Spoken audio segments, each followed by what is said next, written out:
যে কাজগুলো কোনো নারীরই কখনো কোনো পুরুষের জন্য করা উচিত নয়। তার স্বপ্নের জন্য নিজের স্বপ্ন বিসর্জন দেওয়া। যে আপনাকে সত্যি ভালোবাসে সে আপনার ডানার বাতাস হবে, খাঁচা হবে না। আপনার নিজেরও একটা আকাশ আছে, সেটা ভুলে যাবেন না। ভালোবাসা প্রমাণ করতে তার বিল দেওয়া। প্রেম কোনো আর্থিক লেনদেন নয়।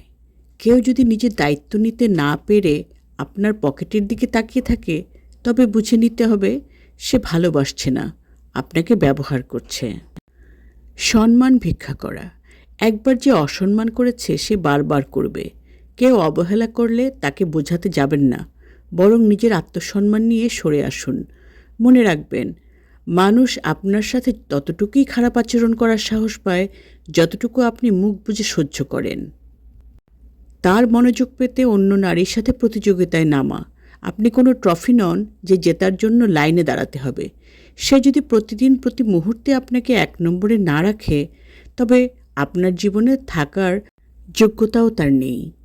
সম্পর্ক টেকাতে নিজের মুখ বন্ধ রাখা। শান্তি বজায় রাখার নামে নিজের মতামত চেপে রাখবেন না। আপনার একটা কণ্ঠ আছে এবং সেটার মূল্য আছে। যে আপনার কথা শোনে না সে আপনাকেও পরোয়া করে না। দিন শেষে মনে রাখবেন, নিজেকে ভালোবাসতে না পারলে সঠিক মানুষের ভালোবাসাও কখনো পাওয়া যায় না। নিজেকে সস্তা করবেন না। মানুষের সামনে কখনো সস্তা হবেন না। নিজের ওজন ঠিক রেখে চলতে না পারলে সেখানে কোনো গুরুত্ব থাকে না। কথায় কথায় অতিরিক্ত হাসা। বেশি হাসলে নিজের গুরুত্ব কমে যায়। মনে রাখবেন, ব্যক্তিত্ববান ও ক্ষমতাশালী মানুষেরা শান্ত আর গম্ভীর স্বভাবের হন। নিজের জীবনের সব কিছু সবার কাছে শেয়ার করবেন না।